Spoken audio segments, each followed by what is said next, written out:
Hello, class. Okay, so this is obviously for pre-AP. This is the eighth grade math book. We're going to pick up where we left off on Friday, which was rational numbers.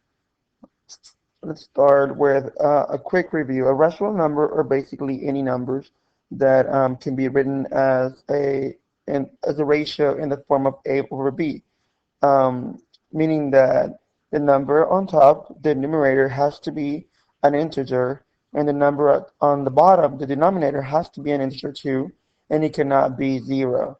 So 6 over 1 is an example, and 1 over 2 is also an example. Let me see if I can write on this thing from here. No, doesn't let me. Okay. Um, so another example will be 3 over 4. Um, that is a rational number because 3 is an integer and so is 4, and 4 is not 0. So if we had 3 over 0, this cannot be a rational number because the denominator is 0. Um, Also, if we had, for example, zero point 0.5 over 3, that is also not a rational number because you have a decimal on top. They both have to be integers. It doesn't matter if it's positive or negative, as long as they're integers and the denominator is not 0, then it will be counting, you can consider it a rational number. So that's just a quick review of a rational number. Terminating decimal. Basically, we went over in class too. Whenever you get the ratio, so I'm going to use 3 over 4 again. 3 over 4, when you get the decimal form of that, it gives you 75 hundredths. And that's where it stops. It doesn't keep going, so we call that terminating. Whenever you divide the numerator by the denominator, you get a terminating answer. Like, that's all you get. However, when you try, for example, 6 over 9. Let's see if we can do it over here. 6 over 9. 6 goes inside, 9's outside. Decimal. That would be 6. 9 times 6 is 54. And then you get 6 again. 0. Add another 0, bring it down, and that'll be 60. So again, you get 6. And it seems like you keep getting the same answer over and over. And that's what we call that repeating, because that number on top, it just keeps repeating. So we write that as that 6/10 repeating, or zero point 0.6 repeating. Another word for that is, a second, would be a recurring number. So basically, repeating and recurring are the same thing in this concept, but they're usually repeating in the book, so I would stick to that one. All right, moving on from that. It's basically showing you what we did in class, how you turn a fraction into a decimal, how you convert them. So let's try and do this one right here.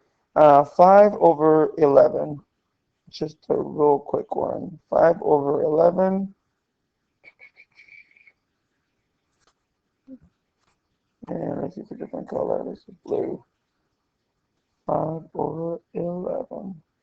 Um, the 5 goes inside, 11 stays outside, and now let's do it. So 11 does not go into 5, so we have to put a decimal right there. Add a 0 and bring a decimal up. Do not forget the same um, process. Add a decimal, add a 0, bring the decimal up.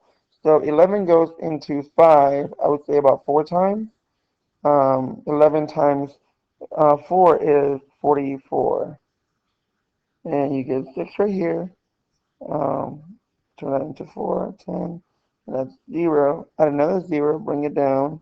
And now you get 60, so we'll say that would be 5. That's 55.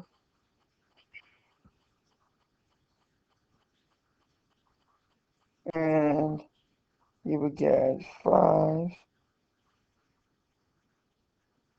and 0, and then add another 0 to here, bring it down, now you get 50, and I'll go 4 again, and that's 44, and 6, and 0, add another 0, bring it down, and it'll be 5. So if you notice, there's another pattern here. I can keep going and going, and I'm basically going to get 45, 45 again. That is not terminating, that is repeating because it just keeps going. Even though it's not one number, it's two now. So this is how we write it, 45, and we put the line over both numbers because both numbers are repeating in the same order. So that will be a repeating number, but it is including both. You don't put the line over just one number. And you don't write only just 4 because 4 is not the only number repeating, it's 45. So that will be the answer for number 1. The other one, number 8, actually I'm going to skip that one because I'm pretty sure you know how to do that one. But let's try the whole number right here, 2 and 1/3. 2 and 1/3. And then 1/3. Well, here's the thing. Whenever you're converting from fraction to decimal, you don't have to worry about the whole number. The whole number will stay the same. So we're going to just keep that one aside, and we're going to convert 1/3 into a decimal. So the 1 will go inside, the 3 stays outside, add a decimal, a 0, and bring it up. So now we have here 3 times 3 is 9. And then that gives me 1, add a 0, bring it down, and again 3, 9, and it looks like it's going to keep repeating as well. So we can say that the answer, the equivalent of 2 and 1/3 is 2.3 repeating, recurring. We only put 1/3 because it's that 1/3 that is repeating. It's not 33, it's just that 3 that it keeps going and going and going. So that will be our answer for number 3. If you need to go back into this one, just again, go back on the video and watch it again. And to go back from a decimal to a whole number, you do the same thing. You will leave the whole number aside and just work with a decimal. Here's a little thing to remember about the decimal for this one. Usually any number over 9 will be it. But actually, I'm just going to explain that in class. It could be a little complicated, so ignore that part. But anyway, whenever you're converting from a whole number, a whole number in a decimal back to a mixed number, which is this right here, just remember to leave the whole number outside and just work with the decimal. All right, let's move on. So square roots, we talked about that on the last video and also in class. Basically, the square root will be the opposite or the inverse of an exponent. The exponent has to be a square, though. I can't write it on here. So if we have 5 squared, that literally means how many times you write the number 5 twice and then multiply them. 5 times 5, that gives me 25. So the inverse of this right here is actually the square root of 25. The square root of 25 equals 5. That's it. The only reason why is because whenever you multiply 5 times itself, it'll give you 25. Another thing that we need to go over is the numbers are perfect squares. We went over it in class and on the last video.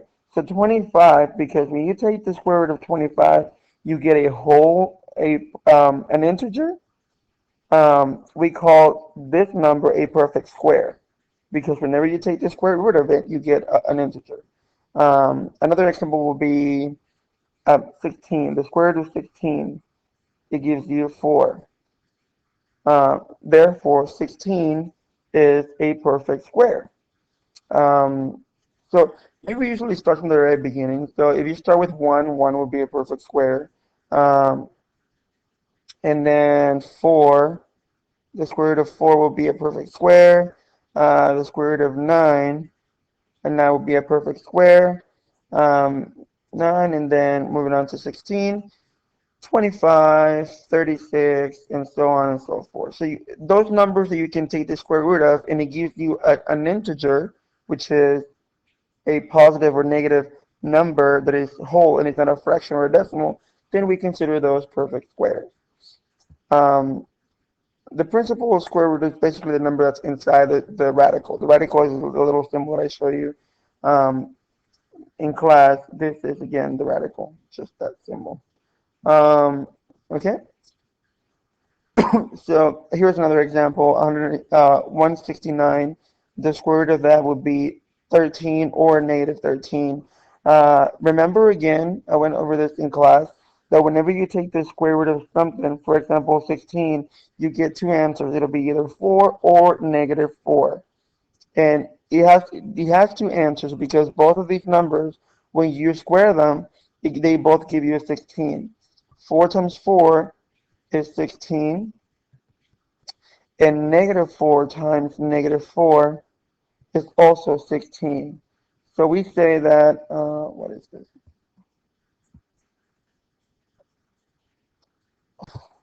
Okay, anyway, we say that whenever you're taking the square root of a number, and the number that you get is an integer, you get two answers, the positive answer and the negative answer of the same number, basically. Um, So that's the other thing that you need to remember, and that is right here. The next one will be fractions. We did not go over this in class, so I'm going to show you how to do that now. It is basically the same thing as long as both numbers are perfect squares. So when you get the square root of 1 over 25, the numerator, which is 1, is a perfect square, and the denominator is also a perfect square. So you can do a direct square root of that. The square root of 1, it will be like having the square root of 1 over the square root of 25. It's basically the same thing. So the square root of 1 is 1, obviously. The square root of 25 is 5. That's basically what this is. So if you had, let's say, the square root, let's say you had 9 over 36, the same thing would apply. Take the square root of 9 and the square root of 36, which is equals to 3 over 6. And if you know anything about these numbers, you can always reduce them. So if you can divide that, you get 1 over 2. That could be your final answer. When you reduce, you divide both by 3. There you go. Let's go back to the book and see what else they have. So again, they're telling you that they have both the positive and negative answer.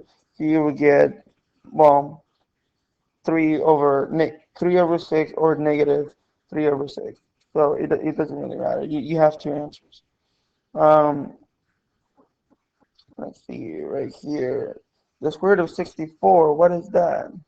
Well, whatever number times itself that gives 64. 100, that's super easy. That will be 10. And then 1 over 9. The square root of 1 is 1. The square root of 9 is 3. So we 1/3. Okay, moving on. How about these right here? These craziness that 2 is not a perfect square because you cannot multiply an integer times itself and it'll give you 2. So what we do here, we estimate. Basically, we try to find which one will be the closest amount to it. And we're going to use the equal sign. We use the little wavy one like that. So let's try that one on paper right here. The square root of 2. Well, we know that the square root of 1 is 1,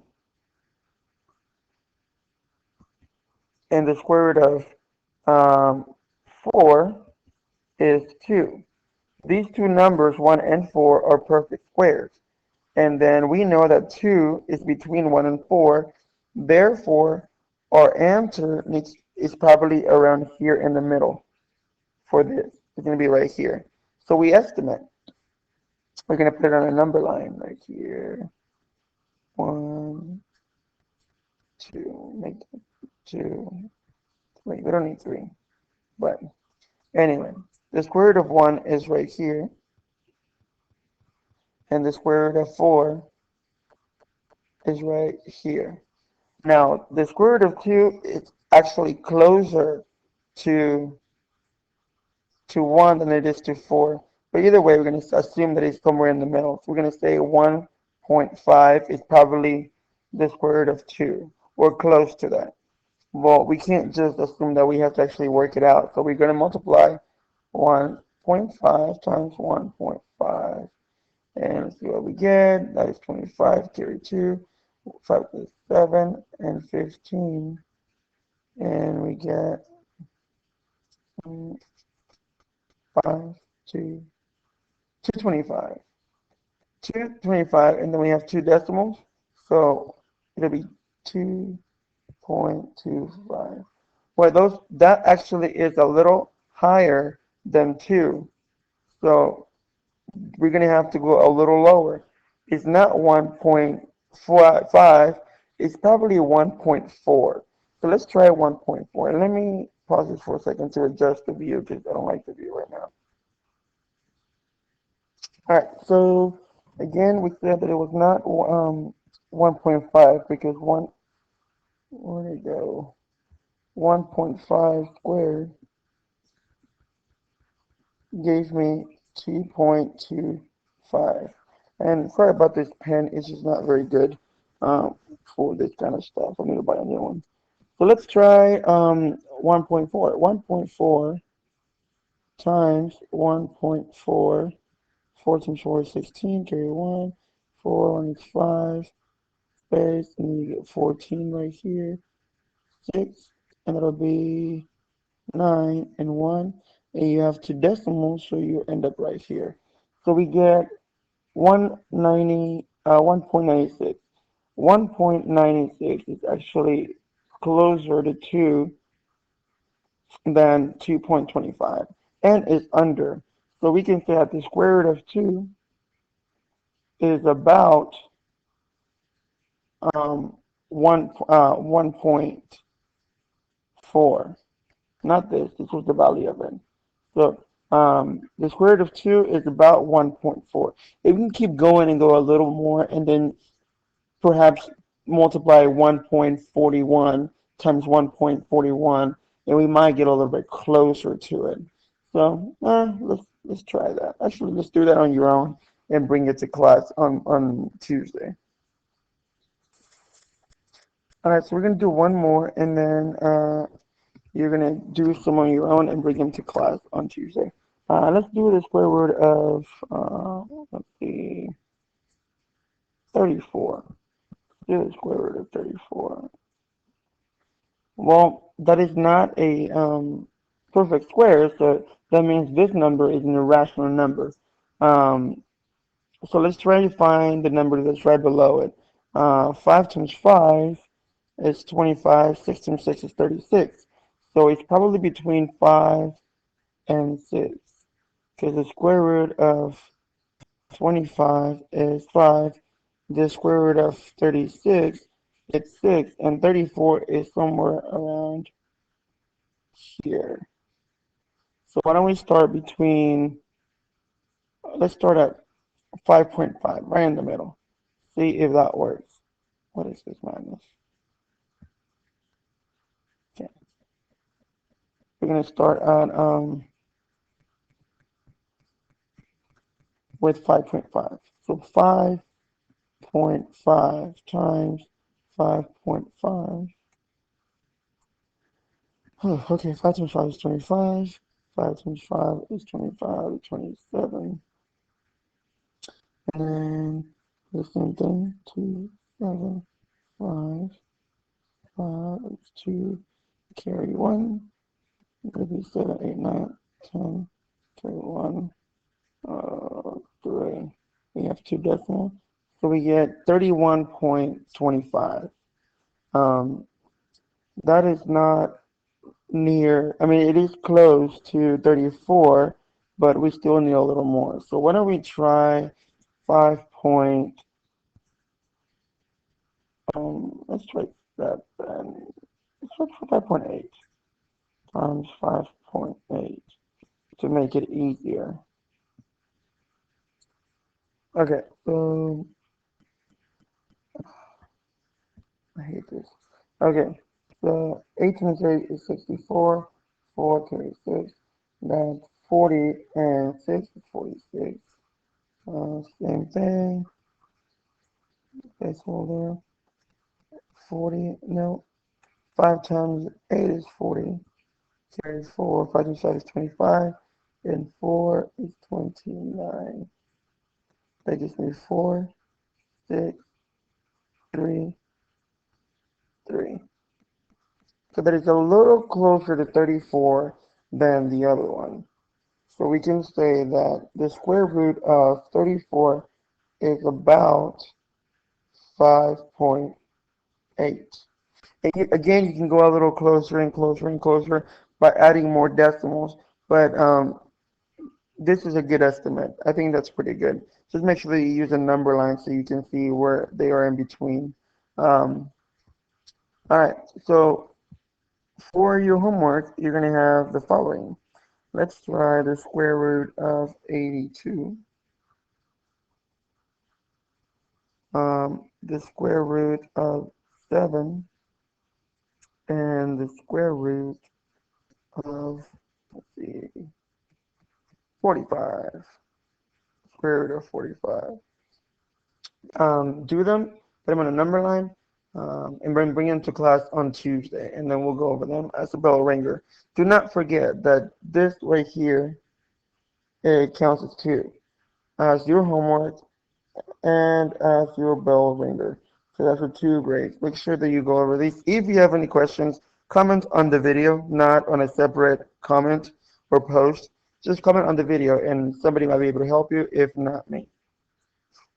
See you Tuesday.